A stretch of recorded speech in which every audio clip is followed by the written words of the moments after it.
kadang-kadang guru juga belum sepenuhnya jadi teladan. Nah itu jadi hambatan ya.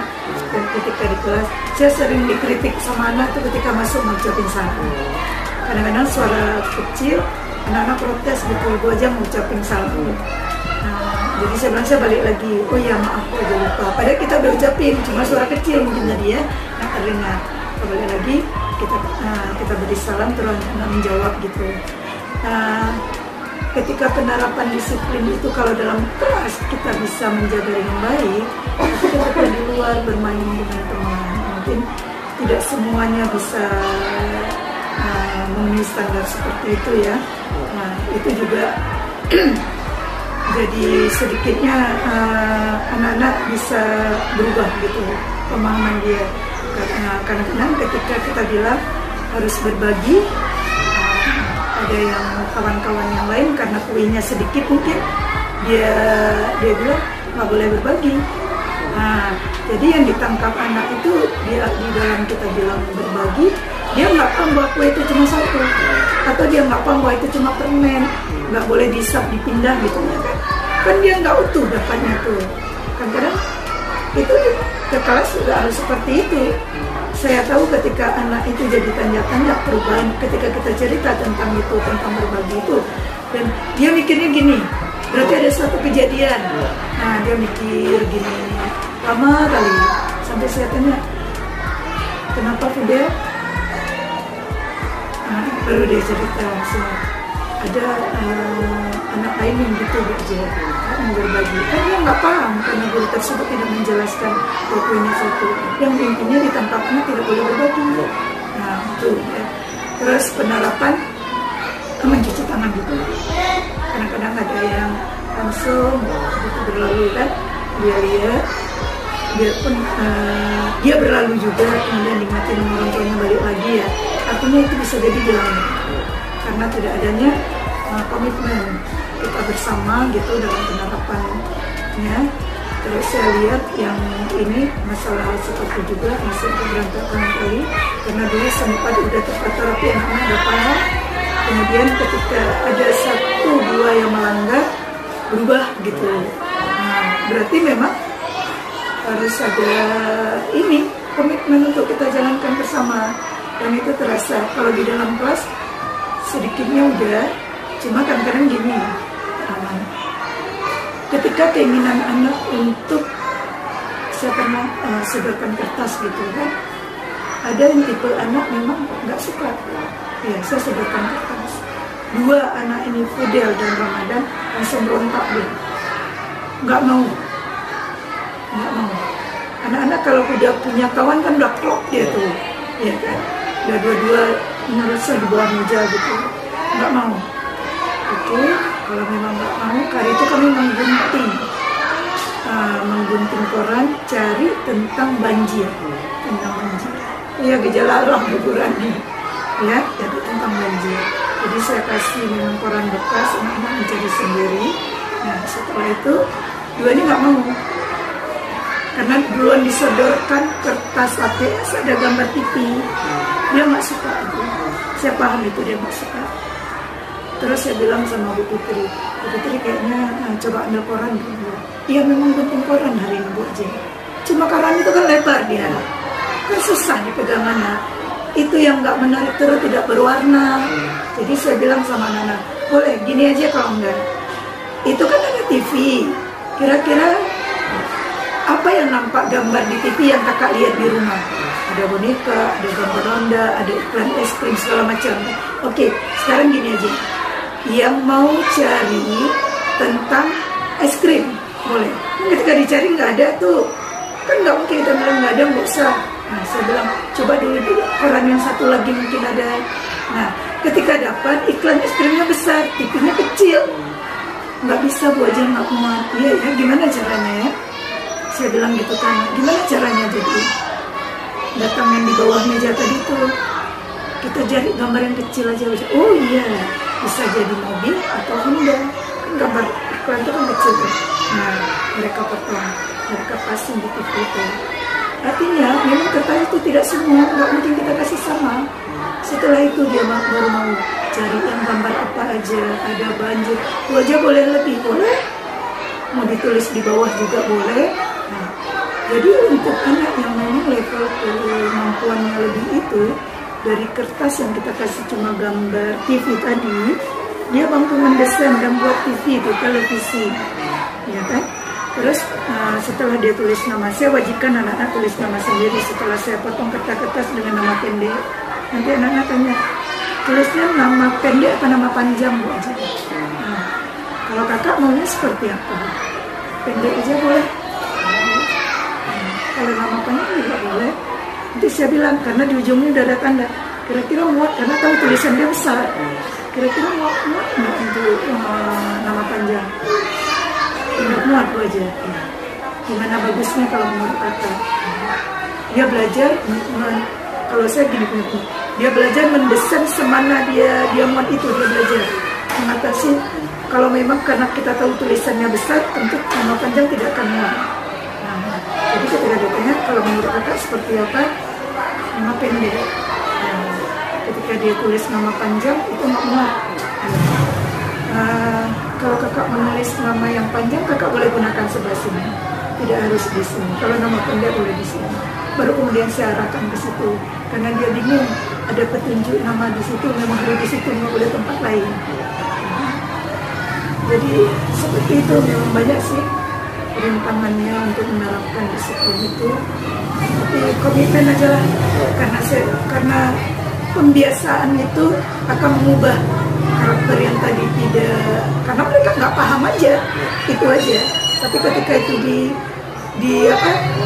dijadi pembiasaan, kita juga jadi teladan, kita nggak melakukan yang kita larang itu. Misalnya mengucap salam anak-anak atau cuci tangan di hadapan mereka juga, ketika kita keluar lalu itu tetap cuci tangan. Ketika dia menanyakan, kita jawab gitu.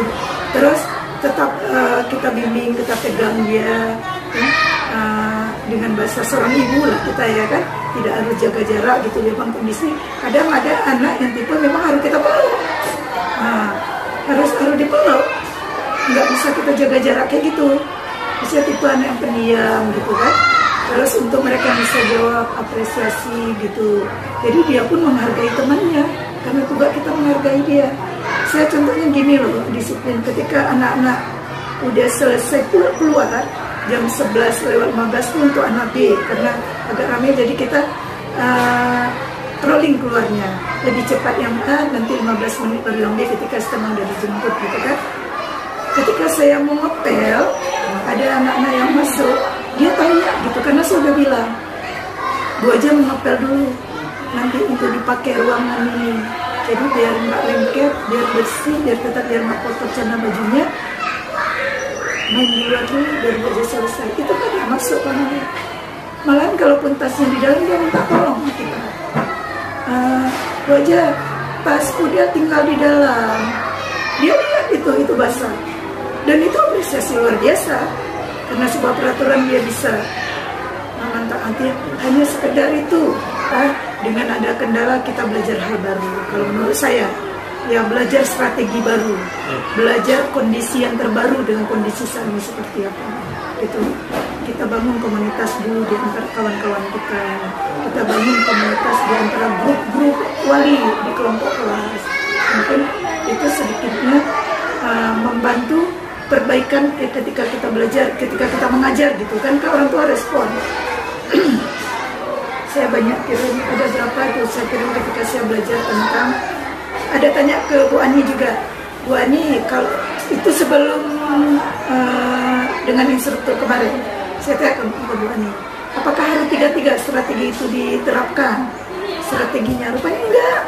Kalau kita lihat evaluasi ketujuan itu, kalau memang hari itu kita butuh proses, kenapa enggak itu? Kalau kita hari itu cuma menggantungkan pemahaman kita di konten, ya itu penilaiannya tidak ada problem. Jadi saya pembelajaran saya di anak beda juga. Ada yang hasil saya ambil produk, ada yang enggak. Nah, karena kalau produk itu kan hasil. Untuk anak yang levelnya udah agak tinggi itu oleh produk. Kalau saya untuk anak yang butuh bimbingan memang nggak bisa.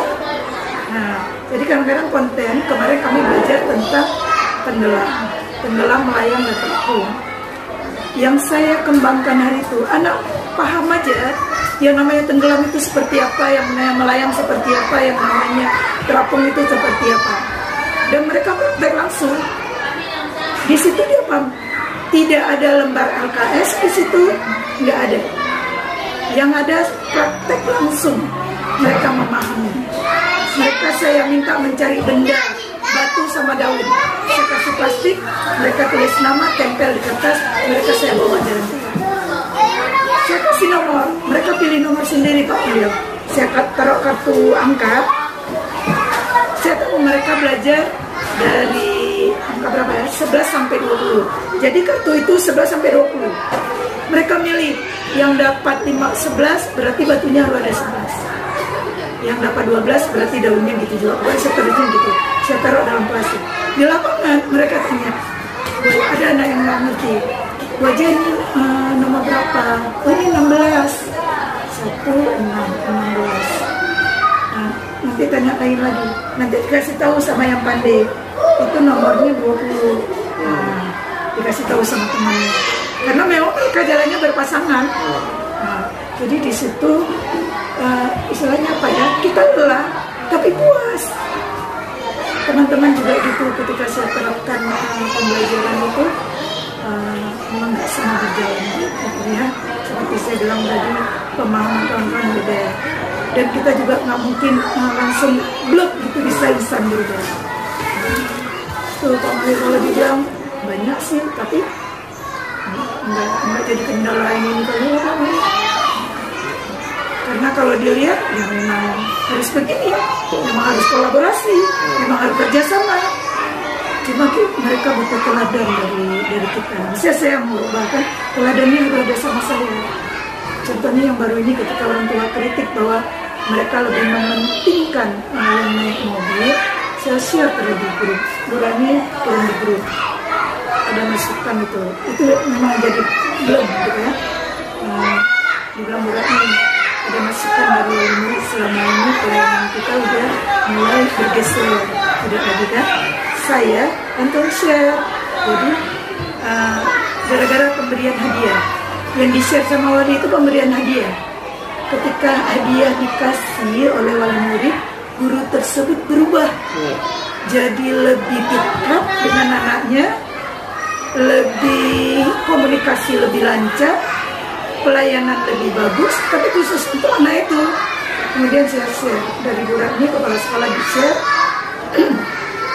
Kemudian dia tanya saya, ada masukan dari ada saya bilang pemberian itu anugerah terindah, cinta dan kasih sayang orang tua pemberinya. Tanda terima kasih semua. Tidak masalah selama kita tetap melayani sama. Saya bilang, ibu boleh menerima pemberian itu selama dia tidak menuntut yang embel-embel. Saya bilang, ibu. Terus saya bilang lagi, itu kan Pak Rahman saya harus seperti itu dulu. Kalau saya mengajarkan kawan-kawan, saya pernah dikasih sampai wali murid itu bilang, Bu aja jangan kasih ke orang lain ya, karena kita tahu, karena kita kadang-kadang udah terlalu banyak juga kita kan harus memberi ke orang yang butuhkan kan gitu. Saya tanya ke wali, Bunda kalau saya kasih yang Bunda kasih yang terbaik dari Bunda itu, Bunda dapat 2 pahala. Pertama udah memberi ke saya memberikan yang Bunda kasih yang terbaik, saya kasih buat orang yang butuhkan. Nah, saya suka, tapi akan lebih baik yang saya suka ini saya kasih buat orang yang butuhkan. Gimana Bunda? Nah, itu yang saya bilang ke kawan-kawan itu juga. Nah, jadi jangan nanti ketika pemberian itu kita berubah jadi agresif dengan anak itu yang awalnya tidak pernah menyebutnya, yang awalnya tidak terbangun komunikasi seperti ini. Itu di atas itu terus Pak Malil. Dan alhamdulillah setelah hari Senin, hari Sabtu masuk, itu hari Senin berubah. Pelayanan juga udah berubah, mereka yang piket tidak lagi ngomong gitu. Memang harus selalu diingatkan, karena manusia bisa jadi punya masalah keluarga yang otomatis tidak bisa hadir sepenuhnya kadang-kadang jiwanya, ya kan? Dan kita malu itu. Nah, dan kita mengingatkan, karena kita lihat wajah-wajah udah lelah, udah lelah. Kadang saya bilang, ya udahlah kita gantiin biarpun nggak kena piket. Jadi bulan itu sering menggantikan, lihat wajah-wajah udah mulai agak mungkin punya apa masalah ada anak bayi kita malu tidurnya nggak nyenyak, jadi nampak di mimiknya nggak begitu lama ya. Jadi posisinya kadang-kadang kita harus menempatkan diri, tidak mesti ditawarin, langsung kita gitu nawarin, nggak apa-apa, biar kalau biar Bu aja yang gantiin, saya bilang gitu, nggak apa-apa, Bu aja saya. Jadi itu yang kita bangun, kesadaran, keikhlasan untuk kawan-kawan pun harus dari kita. Kalau enggak itu bukan, karena merasa kalau saya udah senior dia dan punya kemampuan. Kawan-kawan kalau melihat saya itu jadi contoh memang, karena mungkin karena sering isi materi kali ya. Terus itu berawal dari kita, perubahannya itu. Dan insya Allah, biarpun tidak semuanya, biarpun tidak 40% saja saya yang berubah itu udah alhamdulillah kali. Karena itu bakal jadi contoh buat yang belum berubah itu. Itu yang saya ingin kawan-kawan lakukan, karena salah satu pendidikan kita ada tujuannya kan mengembangkan potensi anak itu. Kalau kawan-kawan udah bergeser tujuannya untuk calistung persiapan itu amburadul kali, saya udah praktek, tidak akan tercapai. Anak yang bisa seperti itu terus tidak ada perkembangan, artinya ada tantangan baru. Ketika saya melatih pelatihan kemarin tuh Pak Malil kan, saya kasih contoh, ada contoh, ada saya kirim juga ke Bu Ani. Di situ baru terbuka kawan-kawan pemikiran, oh begini ya, karena dulunya makasihnya sama. Saya bilang sedangkan mengikuti proses tahapan-tahapan itu buatnya. Waktu selesai kita jam sekian. Nanti ada yang cepat memang, makanya perlu pembelajaran diferensiasi itu. Adanya tingkatan permasalahan, tantangan yang berbeda gitu kan. Kadang-kadang yang cepat selesai, ketika dulu kan kasihnya sama gitu. Ada yang cepat selesai bukannya menjadi solusi, tapi justru bertambah ribut. Ya, jadinya anak itu beradanya di pojok sana, intinya ada pojok pengaman. Ya disiplin itu, keteraturan anak-anak juga kapan masuk, apa mesti buat, dan ternyata mereka bisa mengikuti. Ya, tadi Ibu udah bilang, udah cerita terkait 3M, hadir tepat waktu, terus buat peraturan di kelas. Nah itu respon anak-anak bagaimana Bu? Bagus, iya, dan mereka menjalankan, dan kita kasih apresiasi juga ketika dia datang. Kita tahu bahwa itu untuk semua, bukan berarti karena kelas saya, enggak juga, kita berdiri dekat dia cuci tangan. Terima kasih ya Nadia udah menjaga kebersihan, terima kasih ya udah menjaga kesehatannya. Itu responnya bagus, tidak ada yang berlalu gitu. Orang tua juga ikut bantu kan. Kalau misalnya dia berlalu tiba-tiba telah dijemput dan langsung keluar gitu ya, tanpa itu orang tuanya bilang, Kak cuci tangan dulu tuh, Bu aja udah dulu tuh, Ibu dan kita Ibu yang dulu. Artinya kerjasama itu, dia tetap harus cuci tangan. Terus tantangannya ada nggak Bu? Dalam menerapkan kedisiplinan? Tantangan? Kalau dibilang tantangan pasti ada Pak Malil, apalagi anak usia dini dengan pola pikir mereka kan nggak semuanya paham. Kita bilang peraturan, tidak semuanya juga kan. Itu saya butuh proses.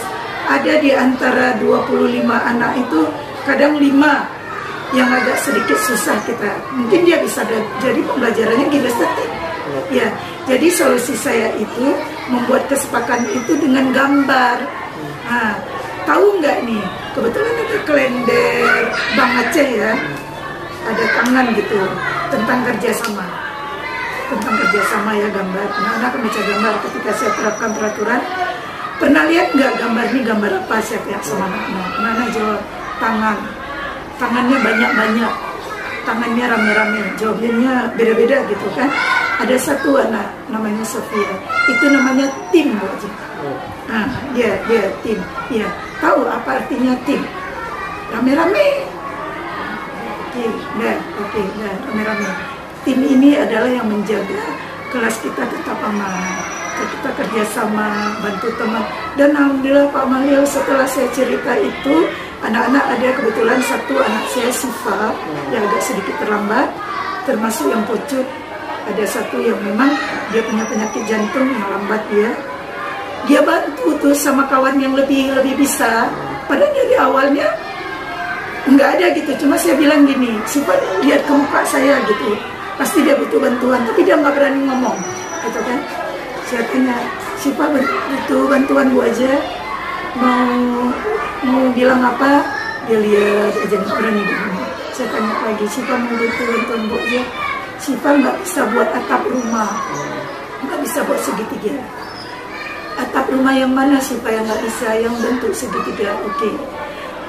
Bu aja lagi bantu teman, Bu aja minta tolong sama Sophia, boleh? Boleh, dia jawab. Saya bilang sama dia bisa buat atap rumah nggak untuk Syifa? Boleh. Nah, itu artinya kendala yang kita hadapi, kemampuan anak itu bisa teratasi gitu. Biarpun mereka bukan dalam itu kita bilang langsung enggak juga. Ada yang kita ketika saya terapkan bertanyanya satu-satu, tetap aja tuh tanyanya rame-rame. Dan kita ngerti kan kadang anak takut yang takkan atau lupa nantinya. Jadi saya, oke, yang bertanya tunjuk tangan, semuanya tunjuk tangan. Oke, dimulai dari tangan Bu aja dulu, dimulai dari Ramadan dulu. Nah, itu dibangun. Setelah itu nanti siapa yang bertanya tunjuk tangannya bareng-bareng lagi. Ya udah, sekarang dimulai dari sebelah kiri Bu aja, anak perempuan dulu. Nah, dia dulu. Nah, saya bilang gitu. Jadi disiplin itu nggak langsung, intinya buang sampah. Ya, kalau untuk kelas yang saya tangani paling ujung itu yang B1, itu buang sampah, kesadaran buang sampah, ada 2 anak yang masih belum komitmen. Artinya ketika nggak ada kita, dia buang sampahnya di luar itu. Nah, yang lain udah mulai, udah bagus. Saya perhatikan yang 2 itu, Aal, gini aja dia, wah, saya bilang, Aal maaf, sepertinya sampahnya nggak masuk dalam tong sampah. Oh iya, nah, dia langsung pergi dia buang, biarpun kemudian dia buang. Ya. Kesadaran dia untuk melihat bahwa sampah itu, kebutuhan primer sampah itu masih belum. Itu 2, Ramadan sama Aal yang saya lihat. Tapi yang lain itu udah mulai bagus. Kalau kotor nggak enak Bu aja, banyak semut. Jadi mereka merasakan ketika mereka selesai makan, ada yang tumpahin, terus terinjak-injak, merasa tidak nyaman. Dan saya bangun di situ, saya bilang, beginilah kalau kita tidak menjaga kebersihan.